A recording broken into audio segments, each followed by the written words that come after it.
AD in for Andy again today. And AD, we're in a new world now. We're in the new world where Indiana football is the national champion. We have the world before Indiana won the championship and then after, because I think whether you're your age or my age, you just never thought you never even considered that you might see this. You know, it's funny because we had an entire season to kind of get ourselves ready for this. And I've seen Indiana play several times, and I knew they were good, and I expected them to win on Monday night. And yet, when it actually happened, I sat there just like dumbfounded. Like an hour later, I said to my wife, Indiana is the national champion.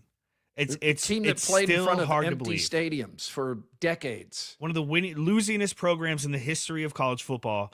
And it started this season as the losingest program in the history of major college football. And it wasn't a 10-year run-up where they kind of gradually got better. There was 1 year where they were good, and everybody was kind of like, oh, are they good? And then 1 year where they may be the best team to ever play the sport. Yeah, and that year last year when they were good and the arrival was clearly here, Colin Cowherd said after the playoffs, can we just all agree we never let Indiana back in the playoff again? Like, that's a freezing cold take. Now you're like, is there going to be a playoff without Indiana in the next 10 years? If Kurt Signetti's there, I would not bet against Indiana. All right, Murph and Andy on a Wednesday. Let's roll. Get ready. Blues Traveler and Jen Blossoms. Plus special guests, Spin Doctors. September 10th, Lordson Amphitheater at Waterworks Park. Blues Traveler, Jen Blossoms. Tickets are on sale this Friday at 10 a.m. at Ticketmaster. Blues Traveler and Jen Blossoms. Presented by the Willis Summer Series.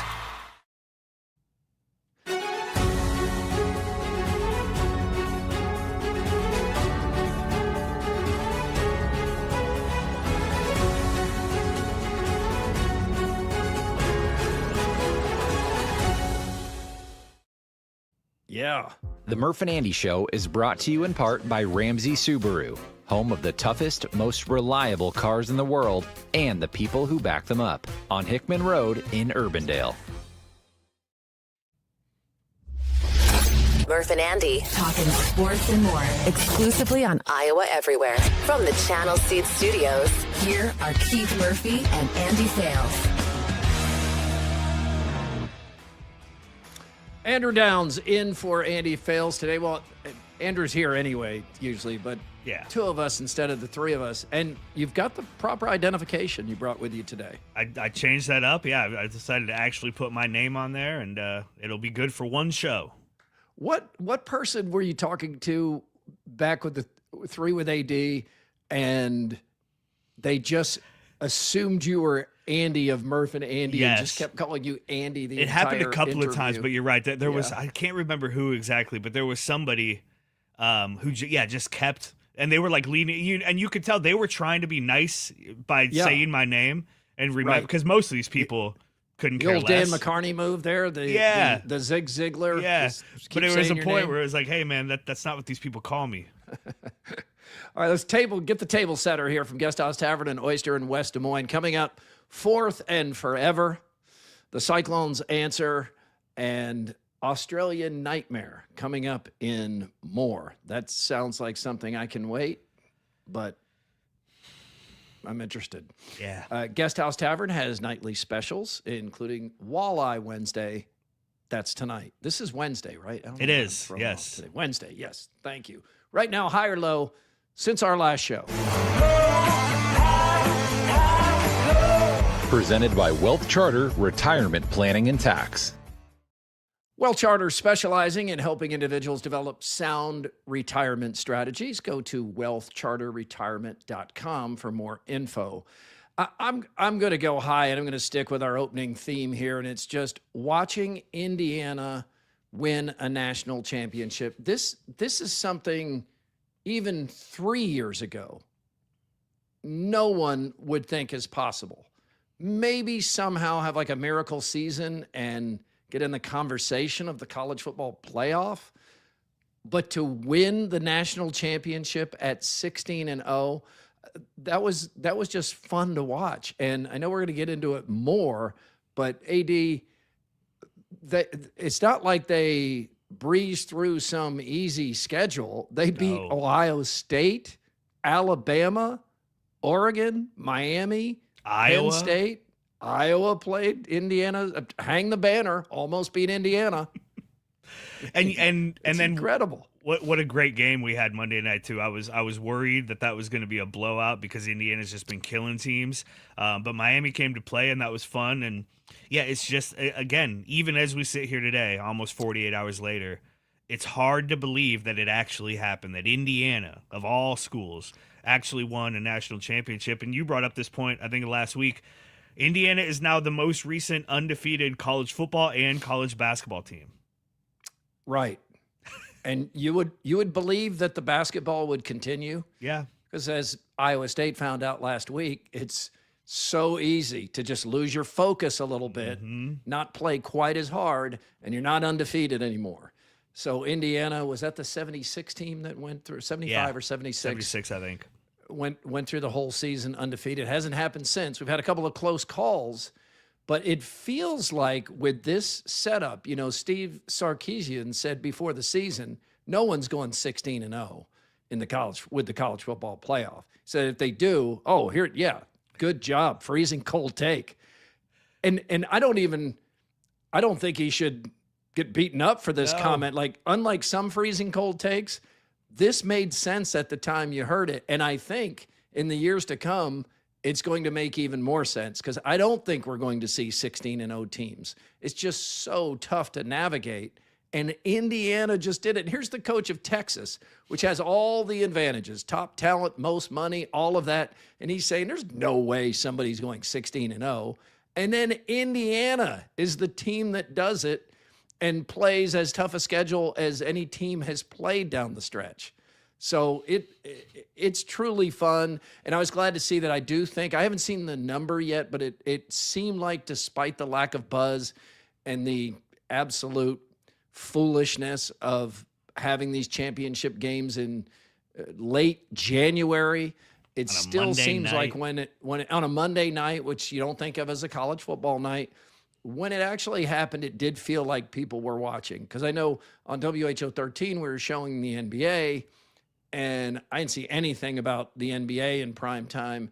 And John Sears had gone over to a basketball game, and he said everyone was asking him about the championship, and people were checking their phones. So I do think people ended up watching this, and it was a good game. Especially as the game went on, yeah, and as it got closer, and every time Indiana would score and kind of extend that lead, Miami would find a way to close that gap a little bit. And so I think as the game, a lot of people were watching that fourth quarter, that's for sure. What do you have? You on high or low? I got a bit of a hybrid, high and low. It's both. the joys and challenges of being a sports parent. And I'll preface this: my kids aren't in any crazy leagues. It's nothing like really, really time consuming, like I know a lot of people deal with. But my kids are both young and they're both in sports. And my daughter, who's 6 years old, wanted to do wrestling this winter. And Urbandale has a really good youth wrestling program. My son did it the last couple of years, so she saw him and was like, "Oh, I want to try that." So she's doing wrestling, and like it's this thing where I'm so proud of her. She's trying so hard. She's learning a lot. It's so out of most people's, like general way of thinking and way of being to kind of go in there and get beat up. And especially for a 6-year-old girl to be wrestling against boys who are sometimes older than her. She usually doesn't know, a lot of times more experienced.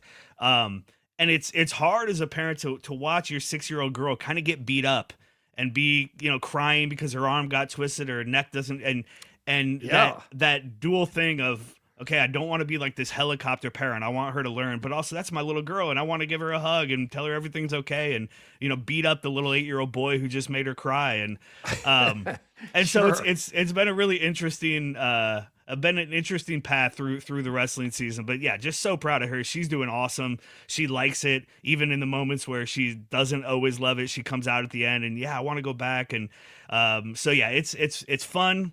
It's hard, but I wouldn't trade it. Colin wrestled 1 year, and it was because he got the idea, but it was, I think it was it was age 7 or 8, and by then, if you're a boy wrestling in Iowa, you're way behind. Yes. So he went, and it wasn't fun for him because all he did was count the lights.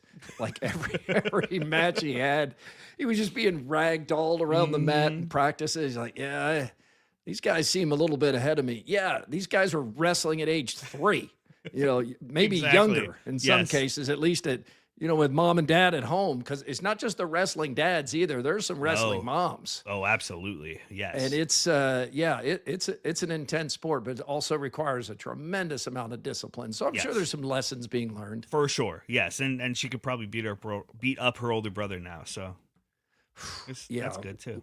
Look out for that. My sister, I'm going to see this weekend, and she is 3 years older than me.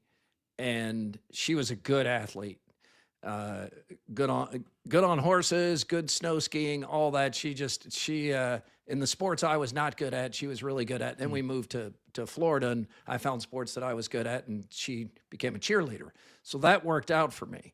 But she used to beat my ass on a daily basis. I mean, like, it was like fun for her. Yeah. And she was strong and athletic.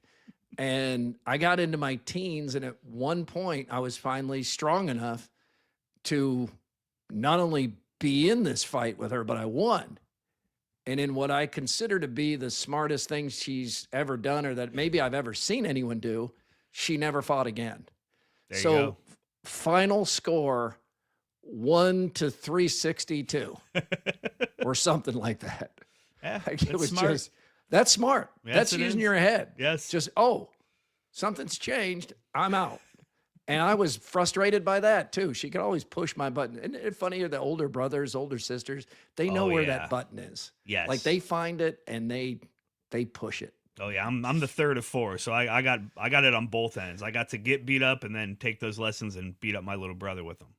Now, the little brother, did you figure out that button and push it, or were you the protective older brother who was like, I'm not picking on him the way I was picked on. I'm going to set an example. No, I found those buttons and pressed them to death. Yep. Yeah. That sounds right. Yeah, that makes sense. All right, let's catch the buzz. The Buzz. Brought to you by Logier Heating and Cooling. 120 years right there, commemorated by my mug. My daughter has stolen that mug from me. She loves it. It's like her favorite cup now. She puts a little straw in the hole, and Yeti. Yeah, it's nice. It's nice. Yeah, those are nice. That's that's good. Keeps it cold or hot. I don't know how you do it, Yeti, but thank you for doing it. Let's go back to Indiana for a second. So Indiana beat 6 top 10 teams this season. Just for perspective, Nebraska, proud Nebraska, has not beaten a top 10 team in 10 years. Indiana beat 6 this season and had only beaten 6 in the history of Indiana football. That's the craziest that's why I thing. think we have to stop and soak this in a little bit. Because I think if you told somebody 5 years ago that either Iowa State or Indiana is going to win the national championship in 2026, I think people would find Indiana more implausible. Oh, absolutely. Now, some things have happened with the money to kind of even it up a little bit, because the Big Ten schools are at a clear advantage there with media rights, money, in most cases, NIL. But 5 years ago, if you had said that, Matt Campbell had already started the turn, Dan McCarney, Chiswick's recruits, Paul Rhodes for a little bit. Iowa State was no longer considered, the worst college football program in America, or top 3, which it was for a long time. Yeah. There was Kansas State, Indiana, Iowa State, Northwestern to some extent. But Bill Snyder came in and worked what seemed like miracles at Kansas State. Kansas State was no longer considered one of the worst programs in America. So then it kind of started to fade for Iowa State. And then it just became, well, it's Indiana. Most losses, no meaningful bowl wins, no chance, no fans, no passion, basketball school. So I really do believe 5 years ago, if you had talked to an objective fan and said, which one of these more likely to win a national championship and go 16-0 in 5 years, I think more people would have picked Iowa State than Indiana. Oh, but And I yet- think like 90% to 10. Yeah. Because Yeah, Iowa and- State, you think in 2021, they were like on the verge of a top 10 team at times, and it never fully panned out in a season, but Right. there were glimpses. You could see it. Yeah, and within a game of the college football playoff last year. Yeah. Now, one of the problems is as you look at it, it's the group of 5 team, or so far the Big 12 team. You just can't see them winning 3 or 4 games back to back to back the way this is set up. Yeah. Thought Texas Tech might be that team this year and got smoked. Arizona State was one play from the semifinals last year, really blew that against Texas. But yeah, this is one way to frame it, to think of just how remarkable it is going back in time 5 years. The 6 top 10 wins, and then Nebraska, one of the proudest football schools there is, no top 10 win in 10 years, just to show how unlikely that is.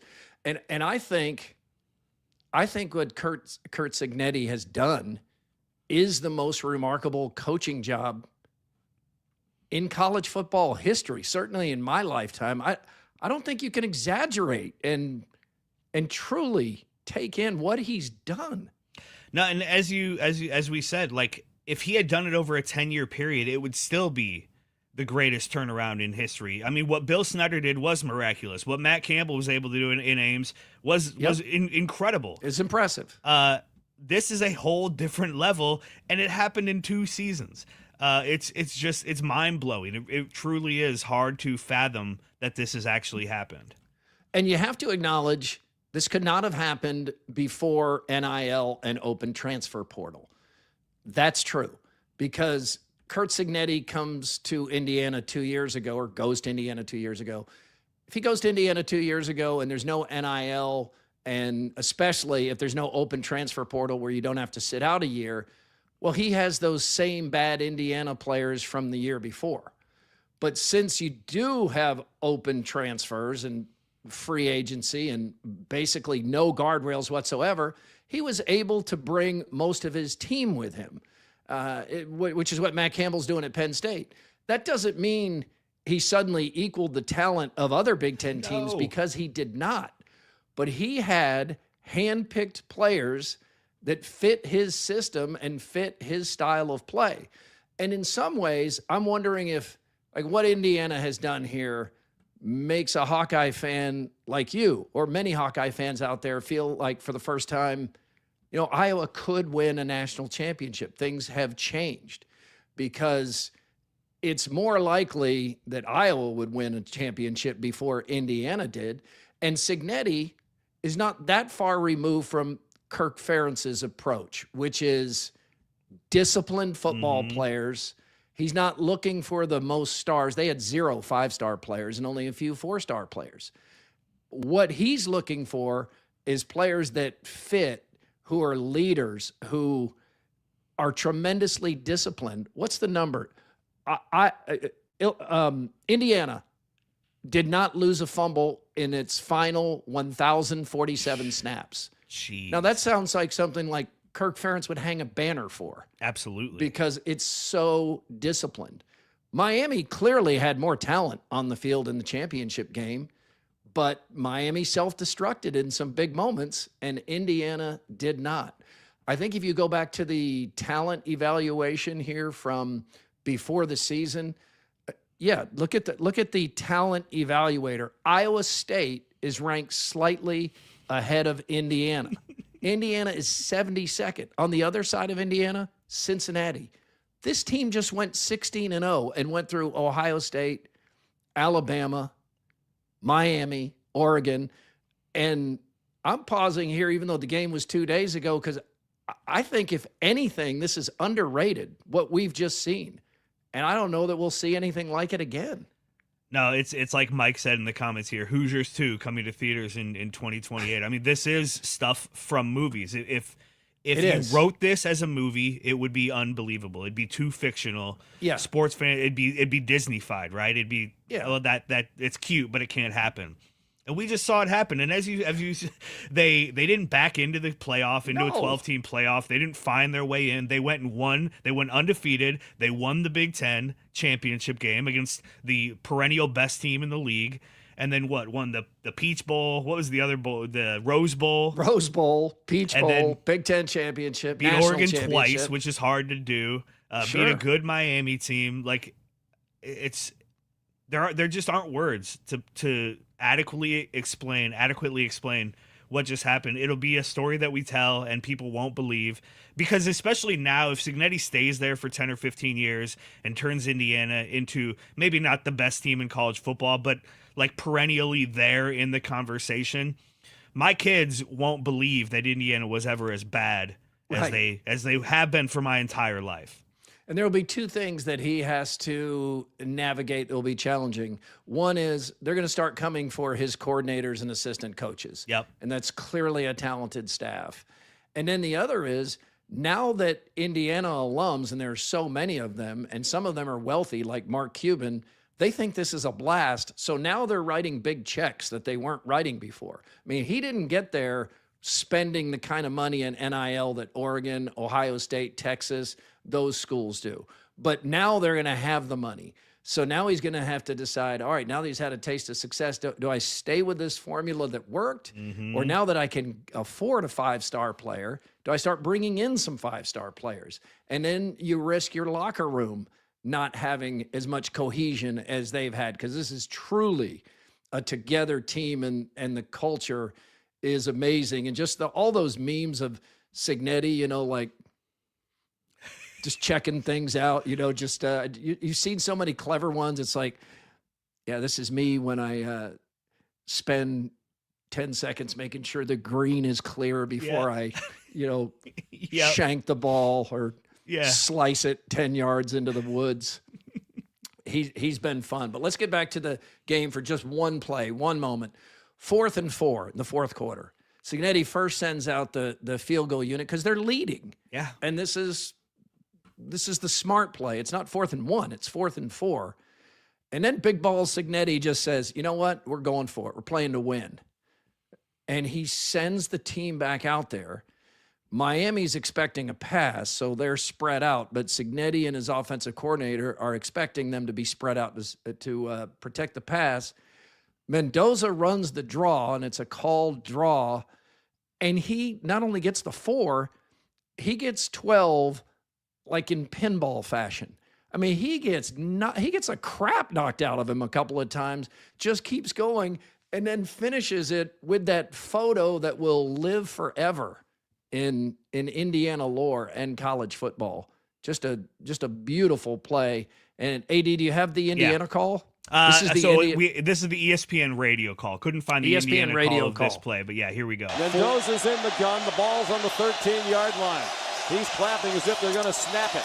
They do snap it. He takes off running on a design quarterback draw. He has the first down. He spins into the end zone. What a play by Mendoza. And what a call. It was a design run. He bounced off a couple of hits. Looked like he was going to get the first down. He wasn't satisfied. It's another highlight reel play for Mendoza and a 9-point lead. Well, there's a guy who had his Heisman Trophy moment after he had already won the Heisman Trophy. Absolutely. That was incredible. It was just that photo. I'm not sure. I wish I knew who took the photo. They deserve credit. That's a incredible photo. And he's getting drilled in the back here. And if you saw his arms after the game, they were like bruised and cut up. He took a cheap shot under the chin early in the game. And Cignetti, again, going against the grain, is like one of the few coaches outside of the late Mike Leach who actually said something meaningful to a sideline reporter, because they asked him a question before halftime. He's like, well, there should be 2 unsportsmanlike penalties there. There should be. So he was criticizing the officiating on his way to the locker room because he was upset that Mendoza wasn't getting those calls. One other thought before we leave Team Mendoza here. Well, I guess we'll hit it again in the quickie poll, but I have been so moved by Fernando Mendoza's parents at the game. So his mom has had multiple sclerosis, MS, for 20 years or so, and she's now confined to a wheelchair. But the Mendoza's mom and dad, if you're watching, you see them right here. They go to all the games, And the dad, in such a touching, loving, supportive gesture, stays seated when there's a big Indiana play or a big play by their son. And this is the moment right here where Mendoza scored the touchdown. And he stays seated as everybody, including me at work at WHO 13, I leap out of my seat and he stays seated. I'm sure there's been an exception here or there. They have other family at the game, and he does go around and talk and high five afterwards. But what a moment of respect. Yes. So cool. So I cool. love that. And Fernando donates his NIL and his fundraising and everything he does to fight MS. So I think that's really cool. But let's get to a quickie poll, AD, from WCI Pools and Spas in Ames and Urbandale. Who is the bigger Indiana football star? Is it Fernando Mendoza or Kurt Signetti? And man, it's going to be lopsided, and I understand why. But Fernando Mendoza won the Heisman. I mean, again, if you had said, hey, Indiana's quarterback is going to lead them to a Big Ten championship, an undefeated season, a national championship, and win the Heisman Trophy, and he's and not be the the biggest number star one on draft the team. pick. Yeah, right. Absolutely. He's going to go to the Raiders. He's going, 'cause look at the toughness he showed in this game. But that, like, a college has a moment like this, and you already know the statue is going to be the dive to the end zone. Yes. I mean, it's that photo you just showed. That's the statue that will be there someday. That's it right there. Has to be. They'll find and people will pose with that photo long after we're gone. I having said all that, I do think it's Kurt Signetti. I think he's the bigger star right now. I think he has to be. You can't resist the coach. How do you expect to get players here? It's Indiana football. I win. Google me. And then to back it up like this. I mean, I think anybody was in that moment. You're thinking, well, yeah, maybe he could get them to the Music City Bowl or something. That'd be a great story. And he doesn't feel like a Lane Kiffin type who's going to then go. And I mean, why would you? He's proven now you can win a national championship at Indiana. He doesn't need to go to the SEC. He doesn't need to go to Ohio State or Michigan or to Oregon or USC to get this done. Indiana's going to give him all the money he needs. They're a football school now, not a basketball school. So he's going to have all the resources that he needs. And he was asked about the NFL, and he's like, "Hey, I'm a college football guy. You know, never say never, but I don't really have any desire to go to the NFL." And so, is there any reason he's not going to be their coach for the next 10 or 15 years? And again, keep this thing going, and maybe not win a national championship every year, maybe not win another one, maybe never have another Heisman Trophy winner. But it doesn't matter. They got one, and that's, I mean, as a Hawkeye fan, a season like that, as we've alluded to all year long, Murph, is the dream. And it's the thing I don't ever expect as an Iowa fan, but it's the carrot that's out there. And now that you've seen Indiana do it, anybody could do it. We played a post-game comment from him on the field in our newscast yesterday, and our anchor, Samantha Mesa, made a good observation. She said, Kurt Signetti doesn't look like Andy Fales when he smiles. He only looks like Andy when he's grumpy. They've seen Kirk Signetti right. smile? He smiled on the field. Yeah, he did, before he talked about cracking open another beer. I did when the game ended. I said to my wife, "Let's see if he smiles. Let's see if." And I mean, the Gatorade comes out and all that. It took a moment. I mean, it did because I wasn't sure he was going to. In the coaches poll, Signetti voted Iowa 11th. Yeah, like that. That's respect for those 4 close losses. And a team Iowa that he probably, when he looks back on his season, was one of the tougher games they had. No doubt. And Iowa finishes 17th in the AP poll, 2 behind Vanderbilt, and that upset a lot of Hawkeye fans. It's the final top 25 poll, but like somebody asked me about it, and I said, well, Iowa and Iowa State both went 8-4 in the season, and Iowa State beat Iowa. Do you think Iowa State should be ranked ahead of Iowa?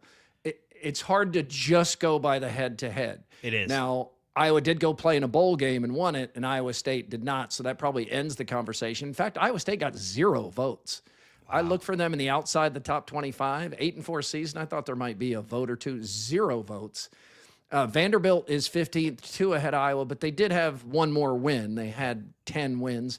But I can see a fan going, well, if only there was a way to line them up and have them play to find out which team is better.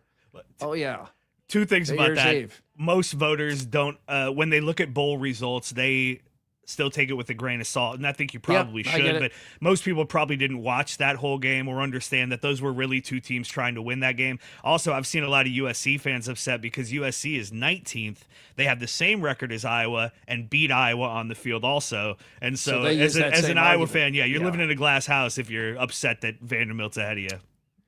The Carson Beck memes are both funny and mean.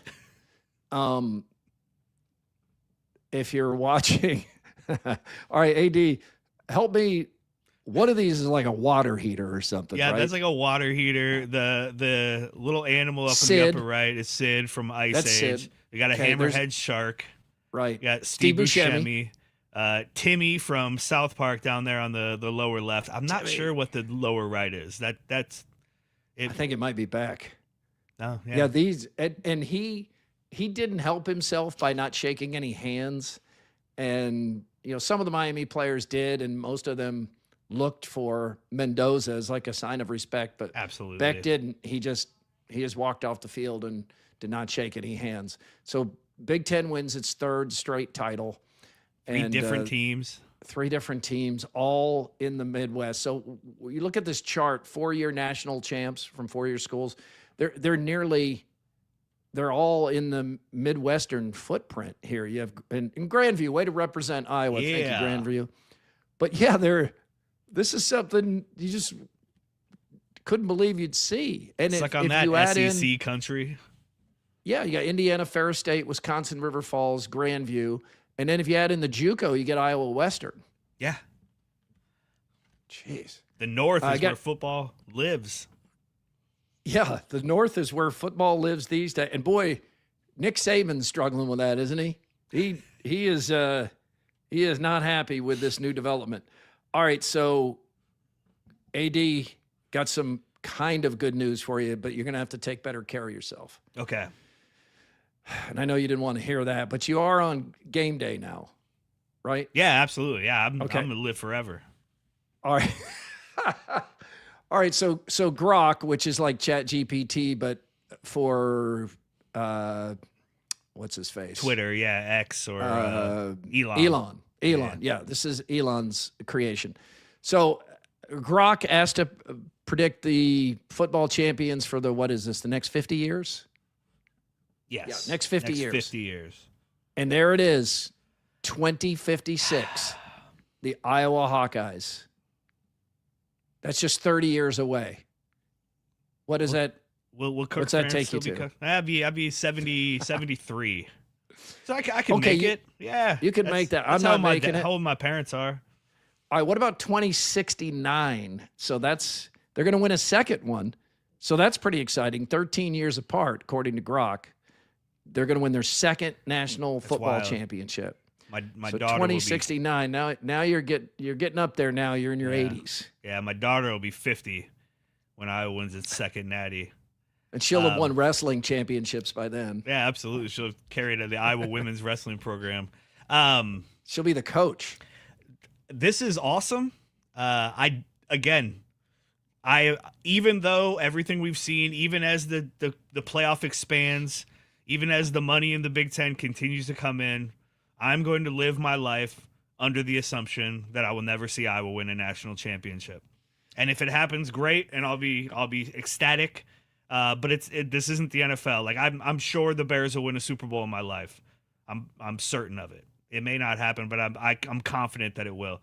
I don't think I was winning a natty in football or probably men's basketball in my life. I hope Grok's right. I hope I'm here to see it, but I'm not counting on it. I think it does put more pressure on Kirk Ferentz that Cignetti has shown it can be done, and you don't have to have 5-star recruits, which for the most part Iowa doesn't have. No. You can have a few handpicked 4-star recruits, which Iowa does usually have. And if you find the right combination of experience and talent and discipline, I mean, this is mostly coaching out there. You watch Indiana, you're like, dang, this team is well coached. And he's just found that formula. And I think it probably supports more the people who have been in the camp of, well, if we have the right coach in here, we could win a championship. I didn't really think that was possible, but this opens my eyes to, yeah, it might be 1 in a million, but if you get a Curt Cignetti, you can win a championship without the resources of Ohio State, Penn State, Texas, Alabama. Now, what's going to change now is Indiana is now also going to have that money. We'll see if that proves to be a good thing.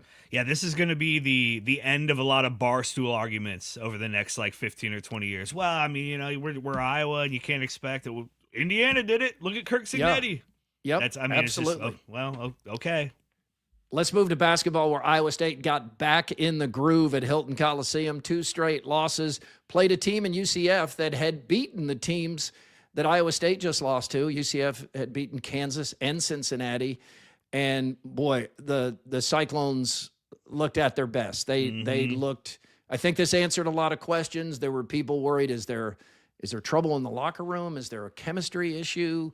Where's the defensive intensity? Where's the effort? What's going on here? Something seems off.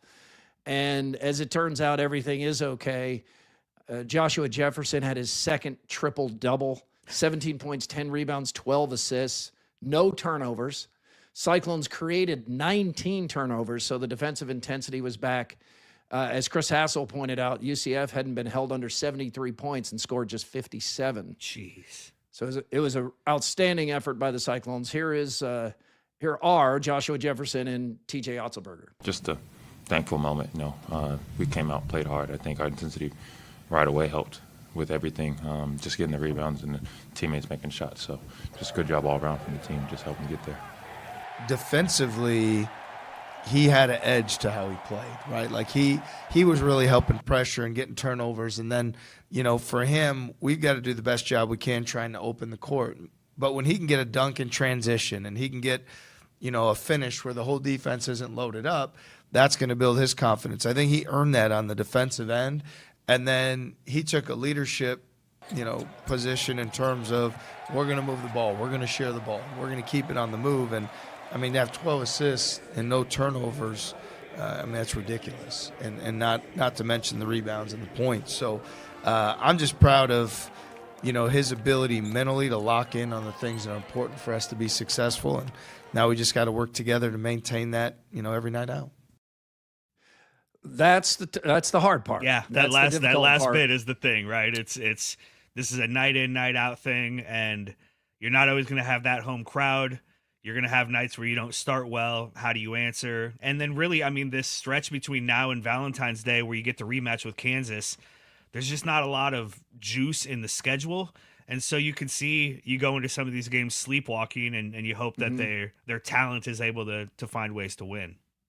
Milan Momcilovic shot 4 of 8, 50% from 3, and lowered his 3-point percentage. He's the best shooter in the country, and I'm not sure it's close. It's been fun, because when he came in, there was a lot of hype around him and a lot of talk, and to see him kind of grow over the last few years and grow into this role and become the guy he is right now, that's been a lot of fun to watch. What do you think the percentage is of people who thought then and maybe still think now that he's from another country? It just sounds like an NBA player from somewhere in Europe. Yes, Milan Momcilovic. Especially but because he's from Wisconsin. Yeah. If it's like Milan Momcilovic, it sounds like a Wisconsin version of it. But no, Milan Momcilovic. You think he's, and then he talks, and where's his accent? Just still able to work in a sideswipe of Wisconsin. Yeah, Wisconsin sucks. Nicely done. Iowa did not bring its A game last night against Rutgers. Iowa's a heavy favorite. I was surprised by that because I think the Hawkeyes played their best game at Indiana and beat the Hoosiers by 17. That was really impressive. They just did not look sharp, but this is a survive and advance game here, AD. If you're going to get to the tournament, you can't lose to Rutgers at home. And they didn't lose to Rutgers at home. They win 68-62, but it was a struggle. It was, and you're going to have nights like this, especially in a coach's first season, and where your talent level maybe isn't to where you expect it to be in a Big Ten season. And Rutgers, for how much struggle they always have good athletes. That's always a pretty good team.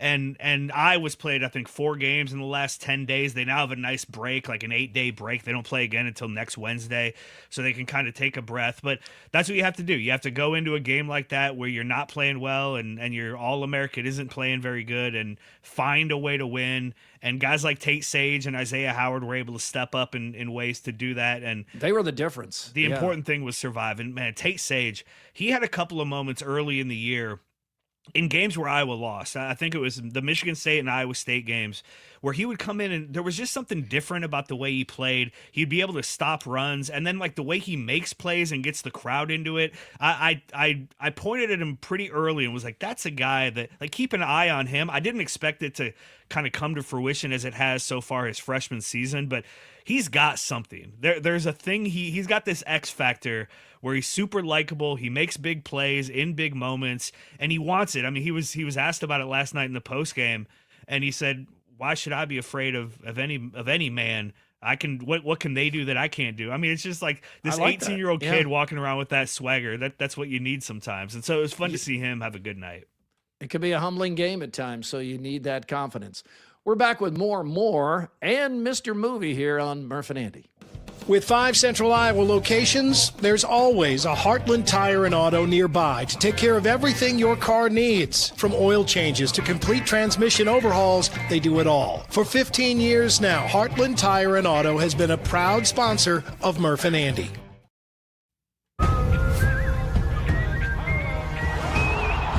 This game is once in a century.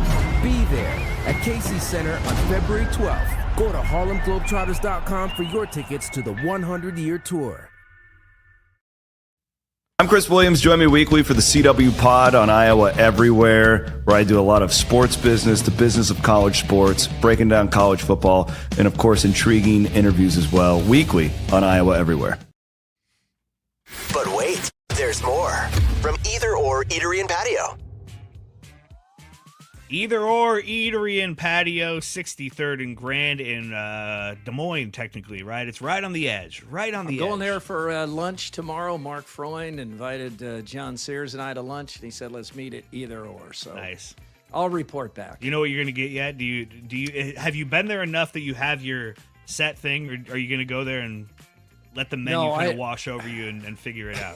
Yeah, I'm going to do that. I do like the fried bologna sandwich. I know it's so good. It just does not taste like what I picture in my mind. That was the thing. I never ordered that, even though you guys had talked about it, because I grew up eating bologna and I never liked it. My dad likes it. I never did. It was when we were there for the spring patio tour, and they explained kind of how they make it and what it is and how it's not more Oscar like, Mayer. It's more like pepperoni than bologna, and I was like, okay, that actually sounds good. So I ordered it the next time I was there, and I just loved it. It was fantastic. It's really good. All right, fans of 90s music like myself, there's a concert coming to Waterworks Park that you're going to want to be at. Blues Traveler, Gin Blossoms, Spin Doctors, all together. It's a Thursday night show, September 10th at the Lordson Amphitheater. Doors open at 5, Murph, and music starts at 6. There is no opener. It's these 3 bands, so you're not going to be there till midnight. Like they know what they're doing. They know what their demographic is.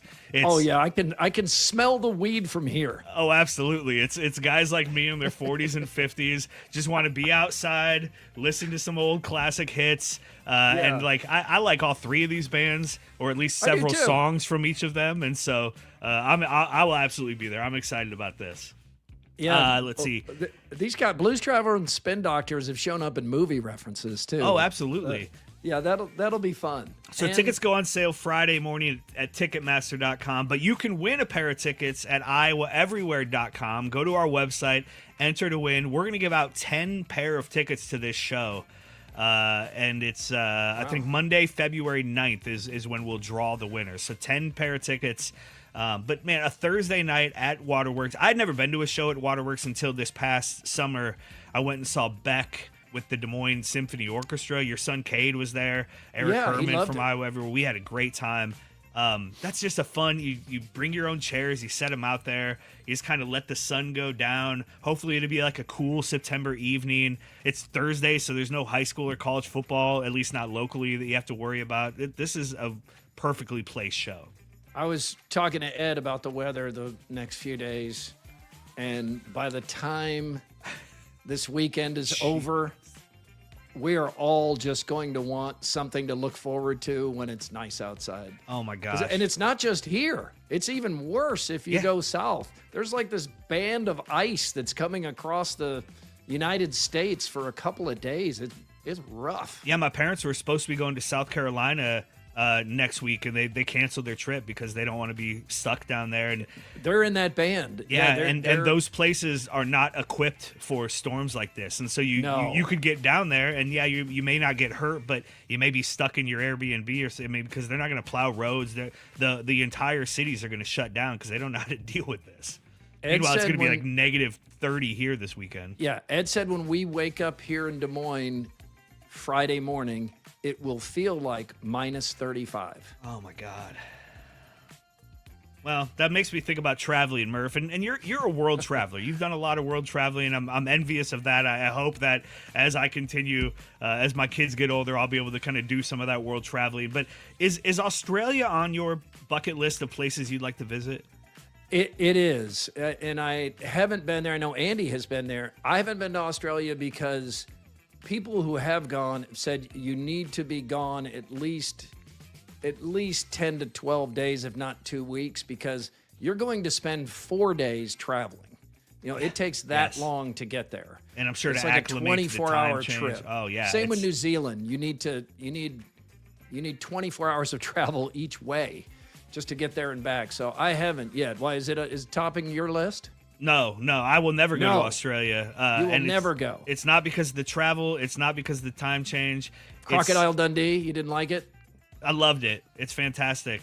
Tory Taylor, what do you got against Australia? The monsters. There are monsters that live in Australia.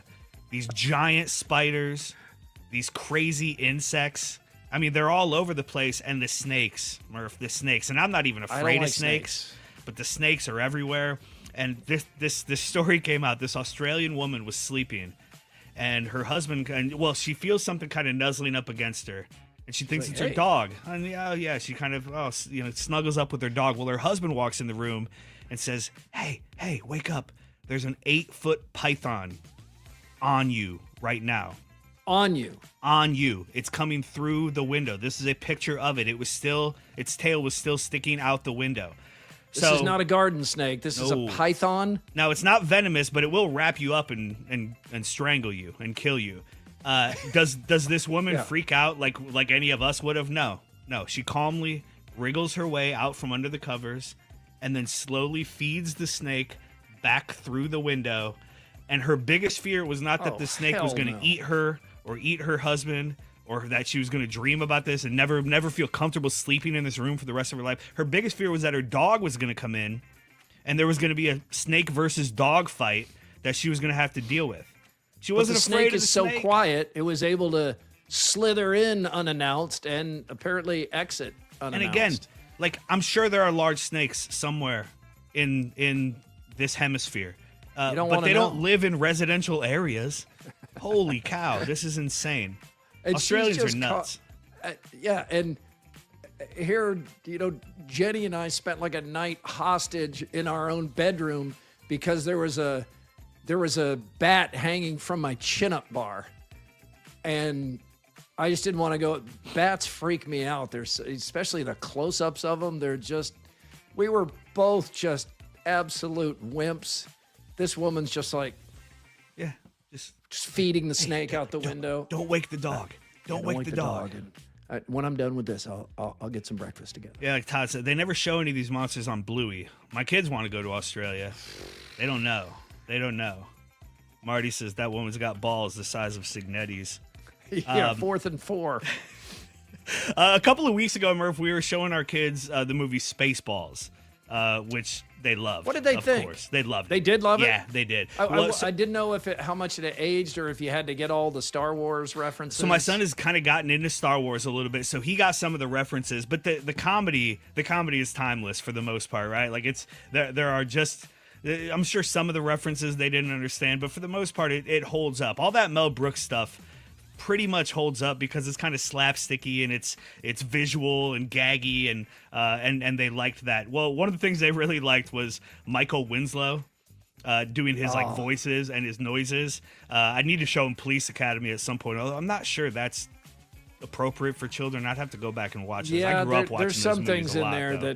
that would not be, but his vocal impressions. I've seen him on a talk show do Led Zeppelin. Yes. And like play all the instruments Incredible. somehow. Incredible. Yeah, he's great. Well, here's a guy who could give him a run for his money. This is Stan Limcool. What's the difference between a noise and a sound effect? Most people tend to classify both of them together, but a noise is different in that it's nondescript. You can't identify it. That's a noise. A sound effect is describable. You know what those are. You can identify them.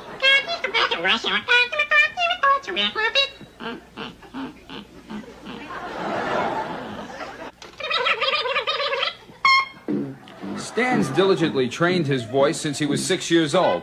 Now he can imitate just about anything and anyone. You can be a siren. Yes, I'm the loudest man in the world to be in the Guinness Book of Records. I do 125 dB with this voice alone. But I can't do it inside a building. I have to do it outside.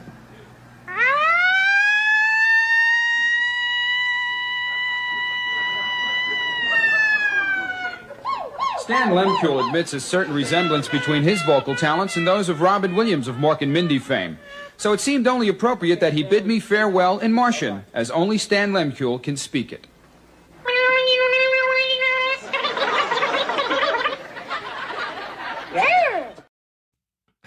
It's got to be the 70s.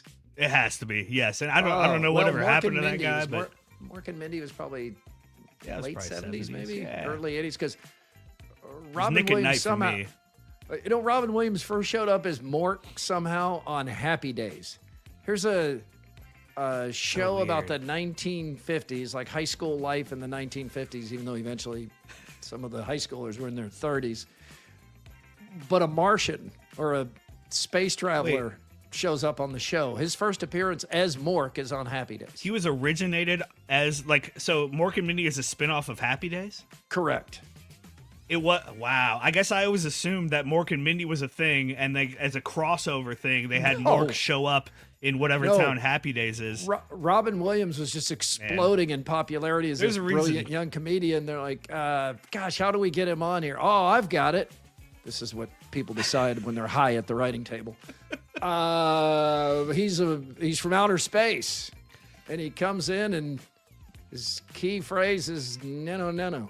So maybe Happy Days didn't jump the shark when Fonzie actually jumped the shark. Maybe it happened another time as well. That's wild. We'll finish up with a little this day in history. In 1990, tennis player and Keith Murphy doppelganger John McEnroe became the first player to be expelled from the Australian Open. And it wasn't because a giant snake was slithering on him. He threw a fit after a bad call. There was a 3 strikes and you're out rule, and he got disqualified.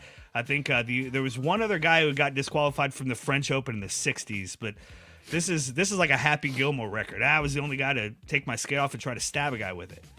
I'm the only guy to get expelled, to get disqualified from the Australian Open for screaming at refs and throwing my racket. America needs a Johnny Mac, but he was such a brat. I mean, he behaved so badly. Having not really lived through or like been conscious through like his prime and only knowing him as kind of a post-tennis figure, it's wild to me that he was as bratty and as kind of off the handle as he was as a player, because like I always knew him as this kind of kind of a jerk, but likable, right? And a likable jerk. Yeah, absolutely. Yeah, but like it sure. seems he was just kind of a jerk for a lot of the time. And he was contrasted so much by Bjorn Borg, who was like a tennis heartthrob to the ladies and had the long hair and just was almost AI in his emotions. Like he didn't show any emotions. He just played very clinical, straight ahead, robotic game. and McEnroe's on the other side of the net, screaming and throwing fits. Yeah, but they had some great matches together.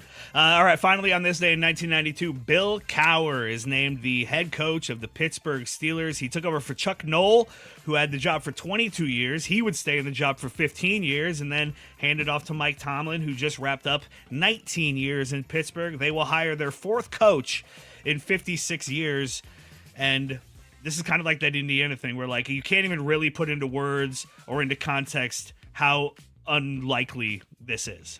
It is. There have been, in that time, there have been 6 popes. I saw that stat, and 4 Steelers coaches. But they are 3 since 3. The Pope stat there in, I think it was 1969. But you can see from this Rooney pattern that they're not hiring Kurt Signetti, and he's not interested anyway. No. They don't want a 64-year-old coach. They identify a young, promising coach. I think in all these examples, they were in their 30s or maybe early 40s, and then they stay in that job for a long time. I think Iowa in that time has had 5 head coaches, but 3 of those were between 1970 and 1979. Right. Hired Hayden Fry in 79, hired Kirk Ferentz in 98, and just 2 coaches in my lifetime, which is 2 again, in wild. Nearly 50 years. Wow. That's your more.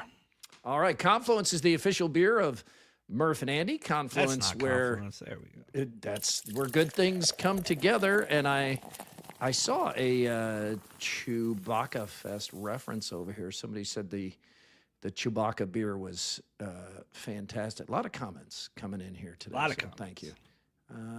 I don't say I lost track of it. It's a lot to keep up with here. Yeah, it is. And ladies and gentlemen, it is he here? Yeah, he is. He's really here? All right, it is time for Mr. Movie. It's time to go to the movies with Mr. Movie, Mike Woody, presented by P&P Small Engines.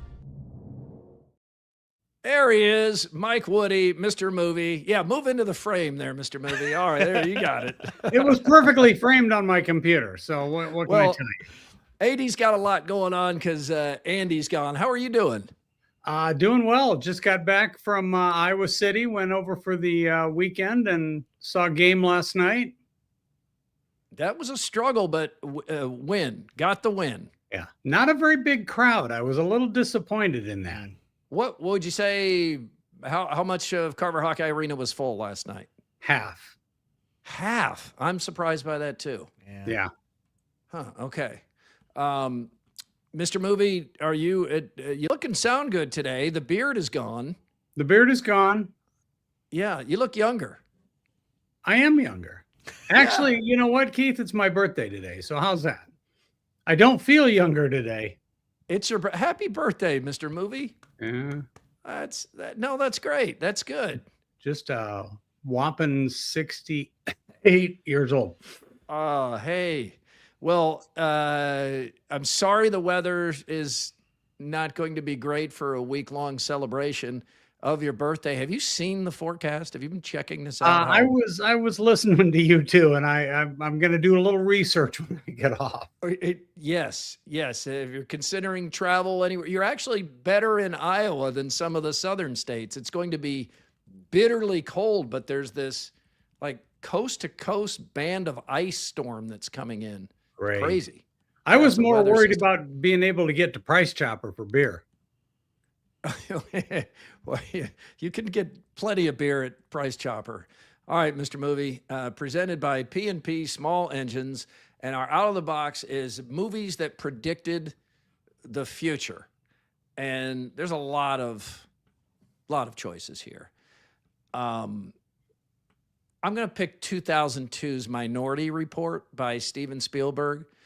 Among the things it predicted that it got right, gesture-based computing. See the photo of Tom Cruise here.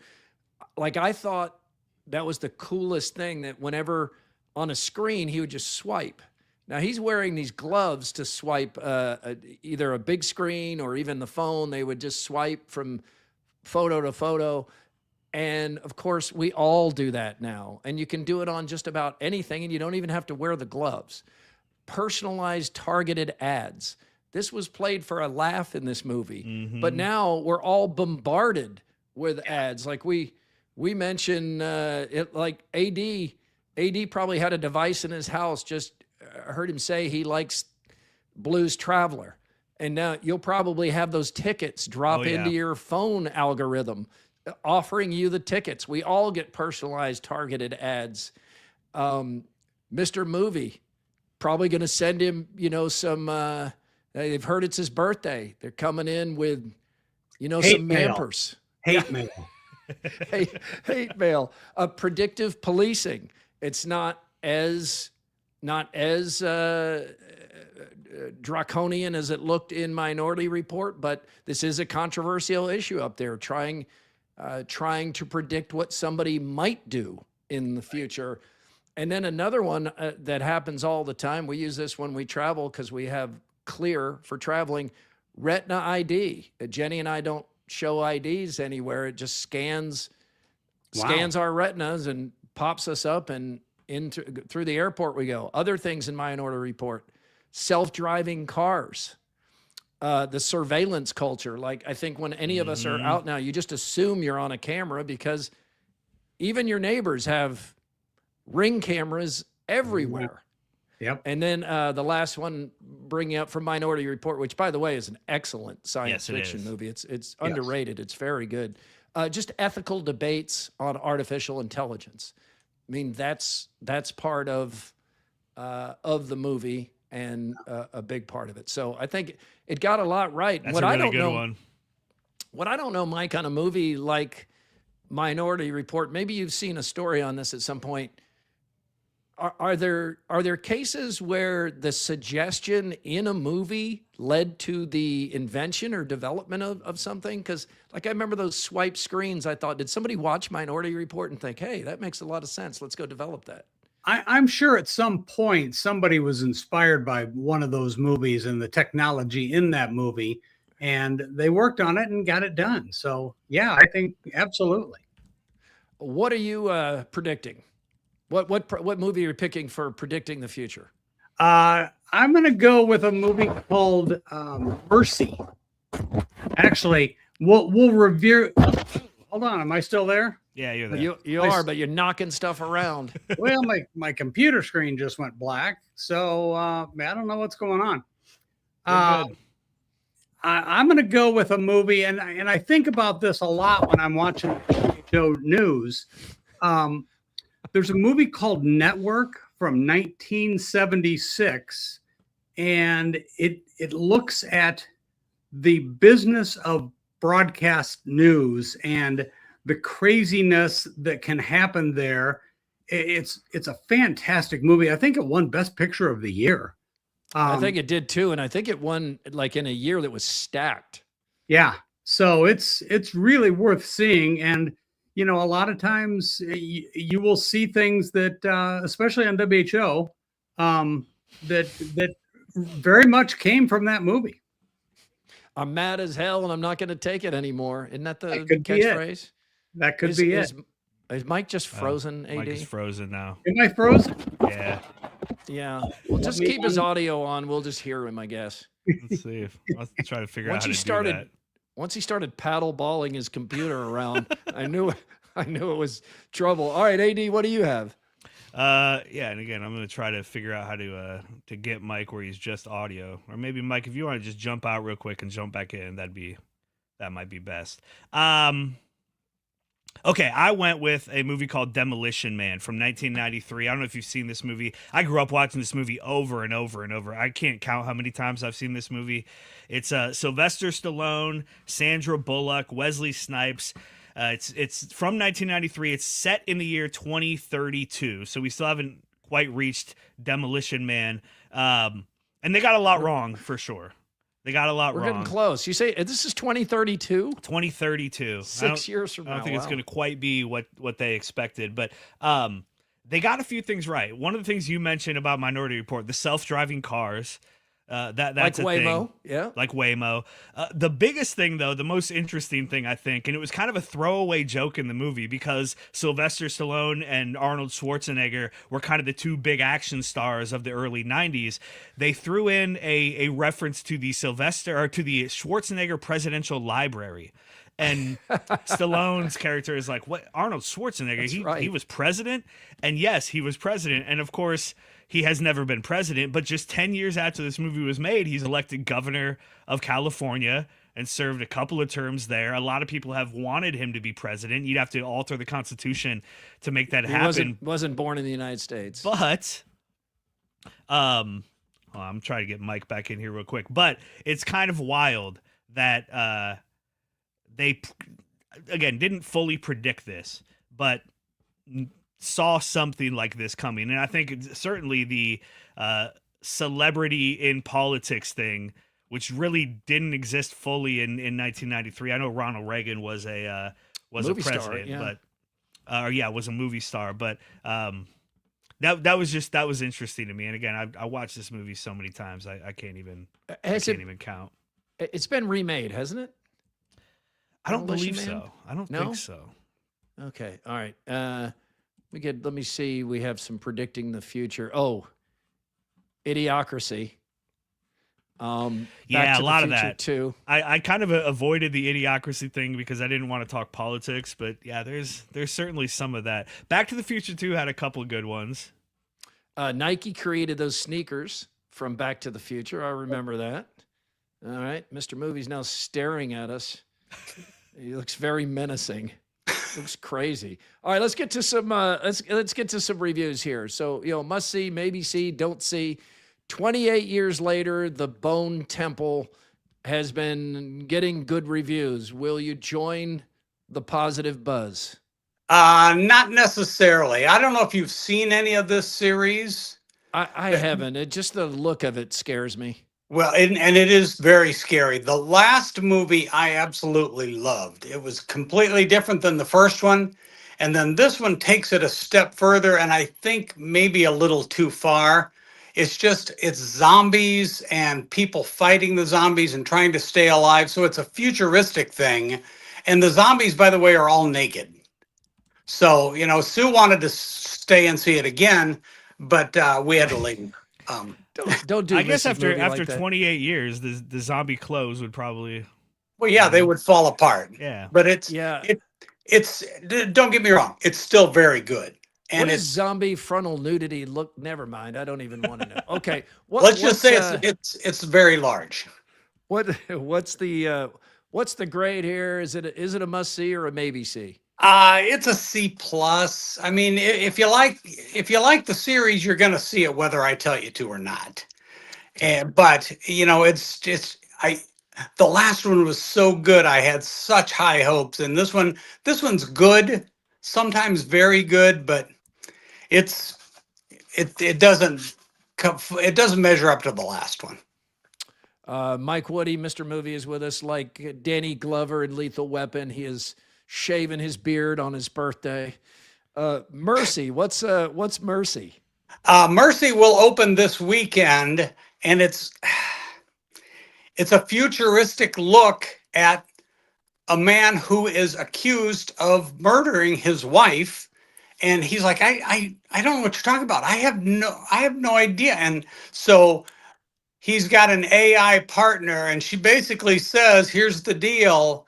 I'm going to give you 90 minutes to solve this crime and tell me what really happened here if you didn't do it. So it's one of those where the clock is literally running on him.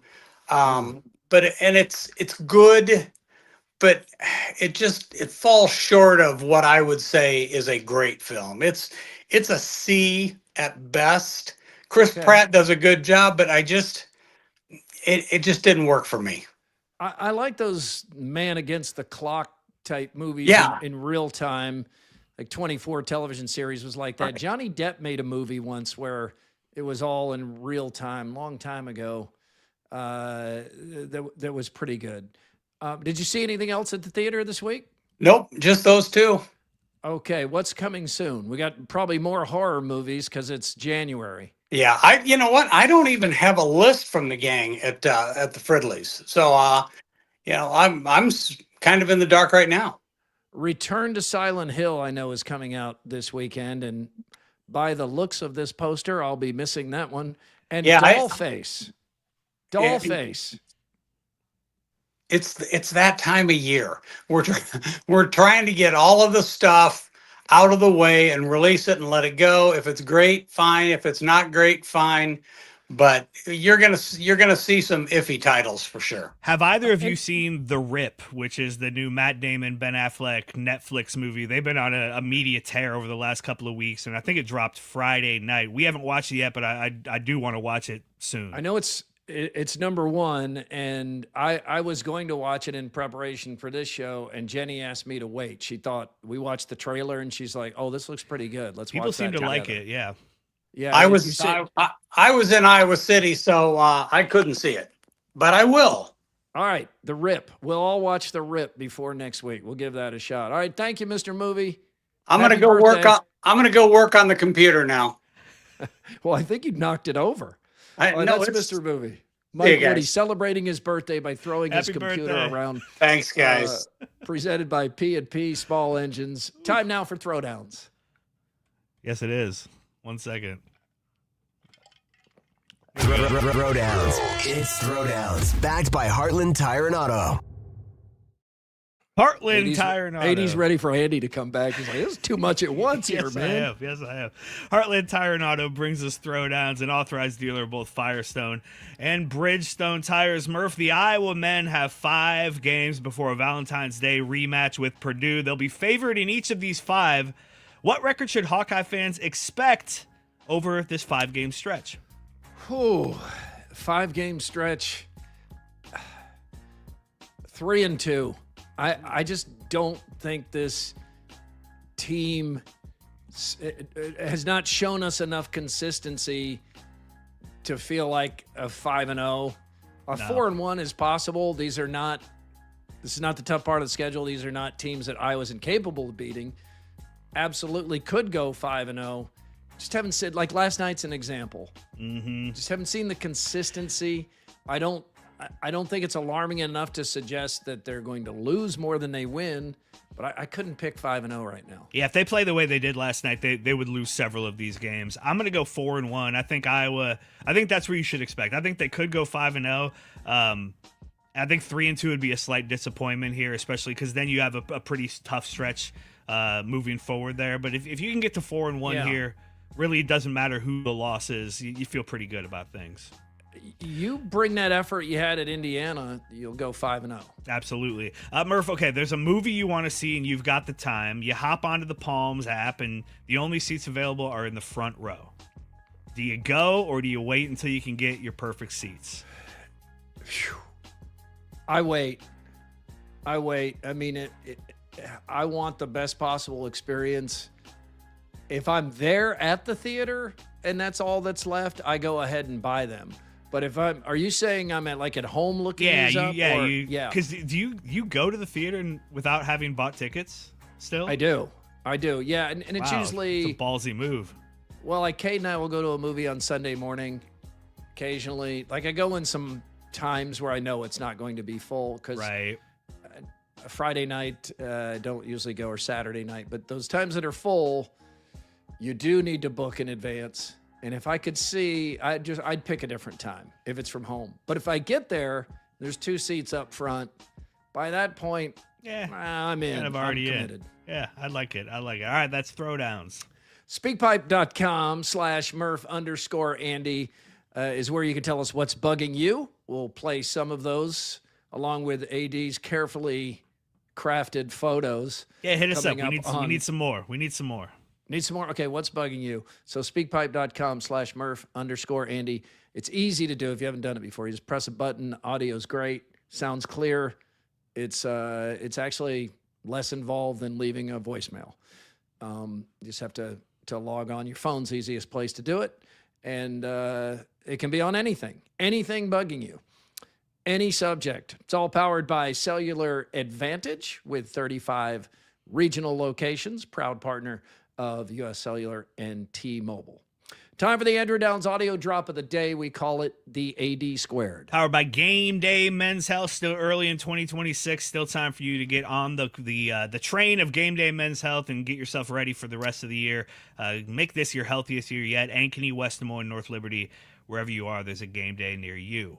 Well, AD, now that you've seen that Iowa is going to win a national football championship, but you have to live 30 more years, and if you want to see the second one, you have to live, what, like 30, was it 45 40 more some years? Yeah. Yeah, I think it was 2069 is the second Yeah, I one, think that's according to right. Brock. Yeah. What is that even going to look like? What is college football Minority gonna Report.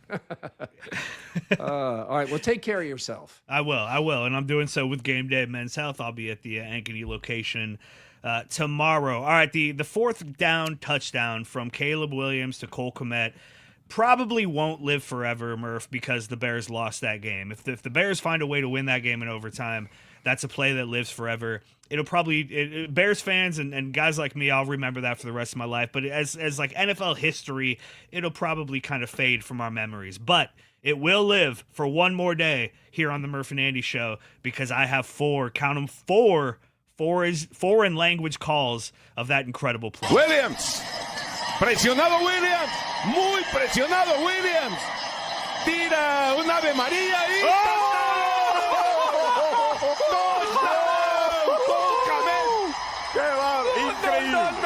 No. Williams recua, vem pressão, ele corre para trás, foge, tá pressionado, joga pro alto e reza. Touchdown! Chicago Bears! Williams musste ausweichen, kriegt viel Druck und wirft ihn jetzt in Richtung Endzone. Das gibt's doch nicht! Cole Kmet, das gibt's doch nicht! Steht ganz alleine in der Endzone. Was für ein Pass von Williams. Der war ja schon vorbei, der Spielzug. Et très très loin, Caleb Williams qui tente, ça passe à Maria!